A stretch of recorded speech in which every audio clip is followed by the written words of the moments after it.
প্রতিবেশী দেশগুলোর সব দলের সঙ্গে কাজ করার ক্ষমতা ভারত আয়ত্ত করেছে। জয়শঙ্কর জয়শঙ্কর হচ্ছে জয়শঙ্কর, ভারতের পররাষ্ট্রমন্ত্রী। সুষ্ঠু নির্বাচন, অংশগ্রহণমূলক নির্বাচন, অবাধ নিরপেক্ষ নির্বাচন। মানে ঈদের পর সবচেয়ে বড় বিষয় যে সামনে নির্বাচন এবং এর আগে নির্বাচন পদ্ধতি বা প্রক্রিয়াটা কিভাবে হবে সেটা নিয়ে একটা বড় ডিবেট আছে এবং সেটা নিয়ে এক দফার আন্দোলনে যাচ্ছে। আসসালামু আলাইকুম সুপ্রিয় দর্শক বন্ধুরা, অবশেষে ভারত থেকে বিএনপির জন্য বিশাল সুসংবাদ এসেছে। দর্শক বন্ধুরা, অবশেষে ভারতের পররাষ্ট্রমন্ত্রী বিএনপির জন্য এমন কিছু বার্তা দিয়েছে, আর যেই বার্তাগুলো হচ্ছে তাদের প্রতিবেশী দেশের সকল রাজনীতি দলের সমান অধিকার বাস্তবায়ন করার জন্য অবশেষে মাঠে নেমেছে। তো দর্শক বন্ধুরা, তাহলে কি এবার আমেরিকার চাপে সোজা হতে চলেছে ভারত? তো দর্শক বন্ধুরা, সেই সকল বিষয়গুলোকে কেন্দ্র করে অত্যন্ত চমৎকার কিছু আলোচনা করেছেন মুস্তাফা ফিরোজ ভাই। আপনারা মুস্তাফা ফিরোজ ভাইয়ের সেই আলোচনাটি শুনলে অবশ্যই বুঝতে পারবেন অবশেষে কীভাবে বিএনপির পক্ষে কথা বলতে শুরু করেছে ভারত। তো দর্শক বন্ধুরা, এবং সেই সাথে লাইভ টক শোতে মুস্তাফা ফিরোজ ভাই এবং সিনিয়র সাংবাদিক আবু সাইদ খান সেই সকল বিষয়গুলোকে কেন্দ্র করে অত্যন্ত চমৎকার কিছু আলোচনা করেছেন। অবশেষে 2014 এবং 18 সালের নির্বাচনের মতো আর নির্বাচন হবে না। তো দর্শক বন্ধুরা, সেই সকল বিষয়গুলোকে কেন্দ্র করে আপনাদের মাঝে বিস্তারিত কিছু বিষয় তুলে ধরব। অবশ্যই ধৈর্য সহকারে এই সকল ভিডিওটি দেখলে এই সকল বিষয়গুলো পরিপূর্ণ বুঝতে পারবেন। তো দর্শক বন্ধুরা, চলুন আমরা প্রথমে ভারতের পররাষ্ট্রমন্ত্রী তিনি কি বলেছেন বিএনপিকে নিয়ে এবং বাংলাদেশের নির্বাচনকে কেন্দ্র করে, চলুন সেই সকল বিষয়গুলো প্রথমে মুস্তাফা ফিরোজ ভাইয়ের বিশ্লেষণকৃত কথাগুলো শুনে নেই। প্রতিবেশী দেশগুলোর সব দলের সঙ্গে কাজ করার ক্ষমতা ভারত আয়ত্ত করেছে। জয়শঙ্কর জয়শঙ্কর হচ্ছে জয়শঙ্কর, ভারতের পররাষ্ট্রমন্ত্রী। দর্শক খেয়াল করেন, শিরোনামের মধ্যেই একটি ইঙ্গিত আছে যে প্রতিবেশী দেশগুলোর সব দলের সঙ্গে, প্রতিবেশী দেশগুলোর সরকারের সঙ্গে এখানে কিন্তু বলা হয়নি, সব দলের সঙ্গে। এটা একটা নতুন পয়েন্ট, বিশেষ করে বাংলাদেশের জন্য। বাংলাদেশের আগামী নির্বাচনে ভারতের আসলে ভূমিকা কী, এটি একটা রহস্যের মধ্যে এখনও আছে। অনেকে বলছেন যে না, শেষ পর্যন্ত ভারত আগের মতন সরকারের পাশে এসে দাঁড়াবে, কেননা ভারতের স্বার্থ আছে। আবার অনেকে বলছেন যে ভারত আসলে পশ্চিমাদের যে স্বার্থ, বিশেষ করে মার্কিন যুক্তরাষ্ট্র ভিসা নীতি দেওয়ার পর তার যে অবস্থান রাজনৈতিকভাবে বাংলাদেশের প্রতি, তার সাথে দ্বিমত করছে না, কিন্তু আবার সমর্থনও করছে না। সে একটা নিউট্রাল পজিশন নিয়ে আছে, কেননা এই ইস্যুতে ভারত পশ্চিমাদের সঙ্গে সম্পর্ক নষ্ট করতে চায় না। কেননা পশ্চিমারা এমন একটা ইস্যু নিয়ে সামনে এসছে যে এটাকে নীতিগতভাবে তার প্রতিবাদ করতে পারে না বা বিপক্ষে দাঁড়াতে পারে না। সেটি হচ্ছে সুষ্ঠু নির্বাচন, অংশগ্রহণমূলক নির্বাচন, অবাধ নিরপেক্ষ নির্বাচন। তো এটা তো ভারত একটা বড় গণতান্ত্রিক দেশ হিসেবে নিজেদেরকে মনে করে, তারাও মনে করে যে ইয়েস, এইটা তো মানে খুবই ভালো একটা ইস্যু। ভেতরে বাইরে যাই থাকুক না কেন, কিন্তু যে ইস্যুটা সামনে এনে মার্কিন যুক্তরাষ্ট্র বারবার বাংলাদেশের উপর চাপ দিচ্ছে, তো সেই অবস্থানে তো ভারত কি বলবে যে না, বিশেষ করে এর মতন তো আর বলতে পারে না, কি বলে চীন বা রাশিয়ার মতন যে আভ্যন্তরীণ বিষয় হস্তক্ষেপ, এটা বলতে পারে না। তো নানান সমীকরণে এখনও ভারত নিয়ে একটা ধোঁয়াশা, যে ভারত আসলে কোন দিকে আছে, কোন অবস্থানে আছে, এই রকম যখন নাকি জল্পনা কল্পনা চলছে, ঠিক সেই সময় এরকম একটা বক্তব্য খুবই গুরুত্বপূর্ণ, যে প্রতিবেশী সব দলের সাথে কাজ করার ক্ষমতা আছে। এখানে আমি একটু খবরটা বলি।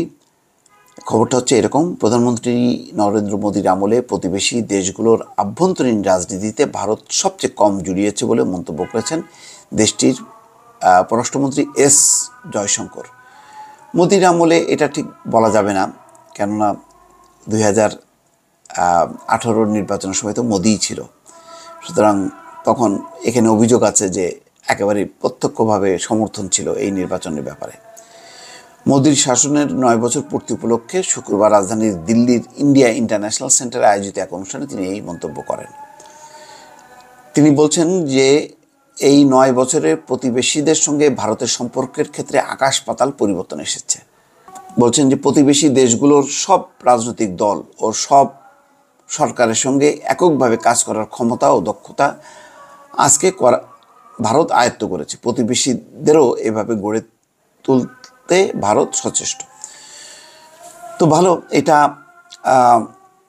প্রতিবেশী দেশের শুধু যে সরকার, একটা দলীয় সরকার, তার বাইরেও যে আরেকটা দিক আছে, সেটাও যদি সংযোগ থাকে, যোগাযোগ থাকে, তাহলে একটা পরিস্থিতি বুঝতে পারে যে আসলে ওই পক্ষের মনোভাব কী, এই পক্ষের মনোভাব কী। কিন্তু গত বেশ কিছুদিন, বেশ লম্বা সময় বলা যায়, বিশেষ করে 2014 নির্বাচনের পর থেকে কিন্তু বাংলাদেশে ভারত একেবারেই বিএনপি কাছ থেকে দূরে দূরে থাকতো। এটার জন্য অবশ্য বিএনপির একটু দায় আছে। প্রণব মুখার্জি যখন কি সোনারগাঁয়ে অপেক্ষা করছিলেন বেগম খালেদা জিয়ার সঙ্গে, বেগম খালেদা জিয়া হরতালের অজুহাতে তিনি দেখা করেননি। এটা ভারত বেশ মাইন্ড করেছিল এবং তারপর থেকে লম্বা সময় ধরে তারা বিএনপির সঙ্গে কোনো সংযোগ রাখেনি। তবে সাম্প্রতিক সময় ভারতীয় হাইকমিশনারের বাসায় দাওয়াত খেয়েছে, ডিনার করেছে বিএনপি নেতারা এবং একজনের একটা সম্পর্ক গড়ে তুলেছে।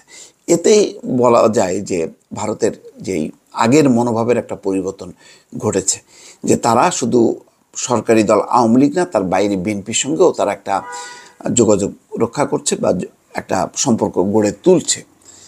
এবং এই নির্বাচন নিয়ে যখন নাকি পশ্চিমারা ক্রমাগতভাবে কথা বলে চলেছে, তখনও কিন্তু ভারত এখনও পর্যন্ত নিশ্চুপ আছে। এতে বোঝা যায় দুইটা, একটা হয় তারা নীরব থেকে সমর্থন করছে, অথবা নীরব থেকে তারা এটাকে সমর্থন করছে না। দুটাই হতে পারে। এরকম একটা ধূম্রজালের মধ্যে কিন্তু আছে। সরকারি দলের অনেকেই একেবারে মুখিয়ে আছে যে ভারত একটা সাপোর্ট দিক, যে সরাসরিভাবে যে বাংলাদেশের নির্বাচন বাংলাদেশের জনগণই নির্ধারণ করবে, এই কথা বলে আর কি সরকারের দিকে ঠেলে দেয়া, এরকম একটা বক্তব্য প্রত্যাশা করছে ক্ষমতাসীনদের অনেকে। কিন্তু ভারত এই ব্যাপারে কিন্তু মুখ খুলছে না।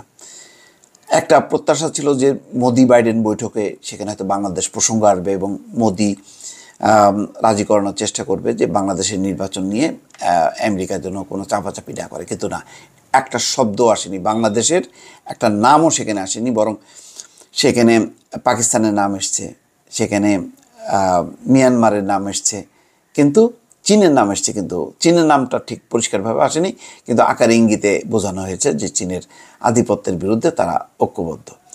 তো যেখানে পাকিস্তান, মিয়ানমারের নাম এসছে, সেখানে বাংলাদেশের নাম আসেনি।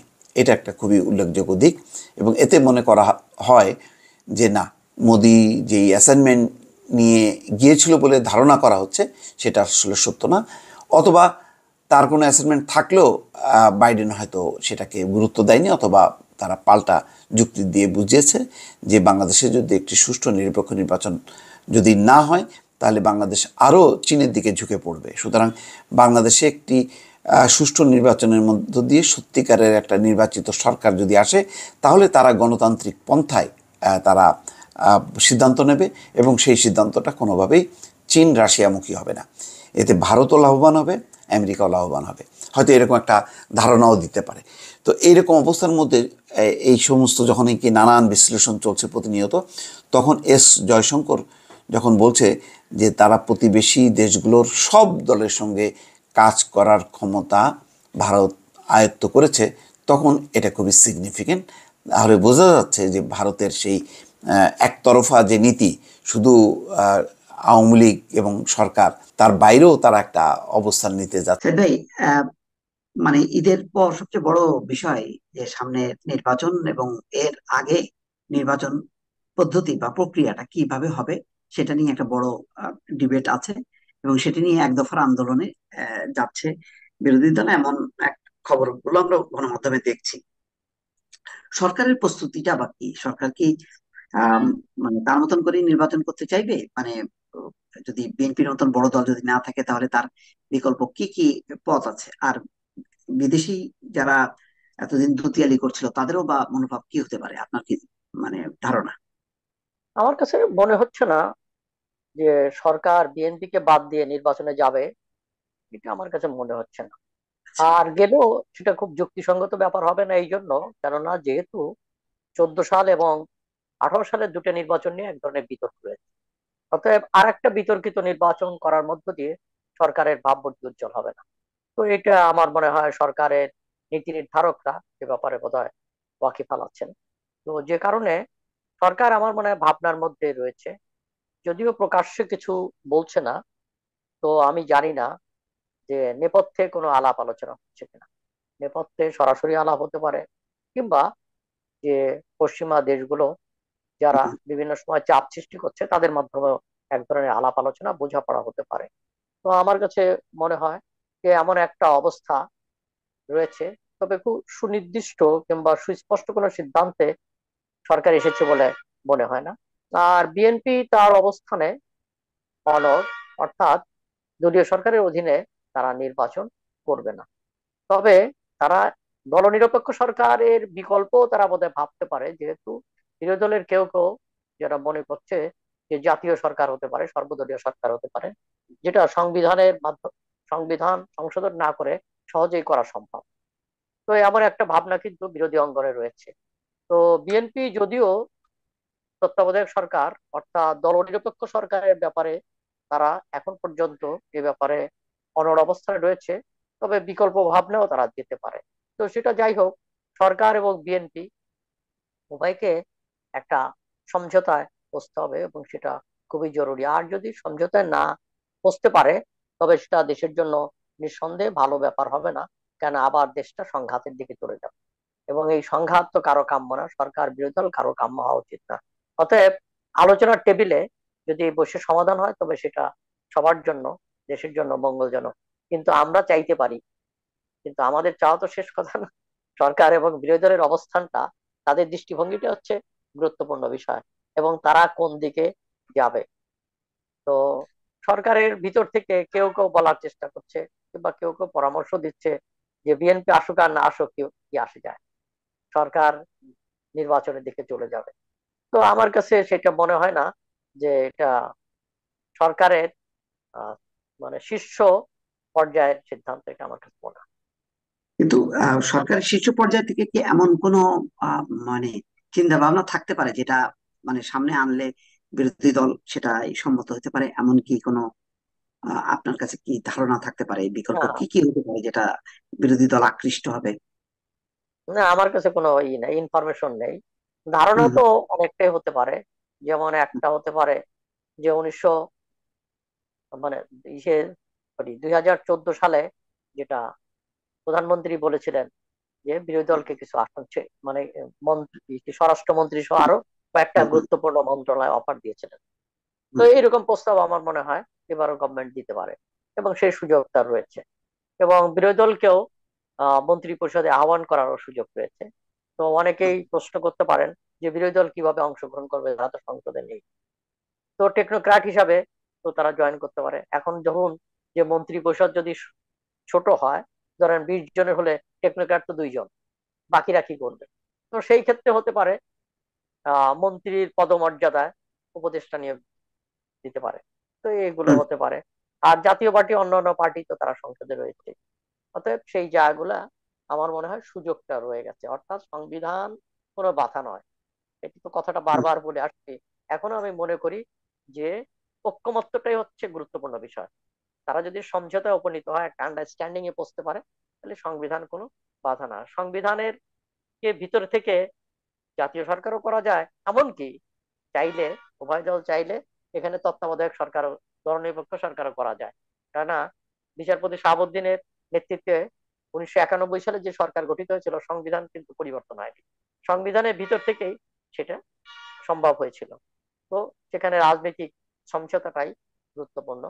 এবং এখানে সংবিধান বিশেষজ্ঞরাও একাধিক পর্যায়ে তারাও এই এক কথা মনে করে, আমার কাছেও সেটা মনে হয়। তবে এই আন্ডারস্ট্যান্ডিংটা কি অবস্থা, এটা খুব তাড়াতাড়ি আমার মনে হয় স্পষ্ট হয়ে যাবে, কেন সময় তো আর হাতে বেশি নেই। তো সেই দিক থেকে জুলাই, আগস্ট, বড় জোর সেপ্টেম্বর, কেন হুম, নির্বাচনটা তো করতে হবে, 3-4 মাস সময় তো লাগবেই। অতএব আমার মনে হয় এই 2-3 মাসের মধ্যেই স্পষ্ট হয়ে যাবে যে দেশটা কোন দিকে যাচ্ছে। তবে আমি মনে করি এটা, যে দেশের সারা পৃথিবী সংকটে আছে, বাংলাদেশের সংকটে আছে।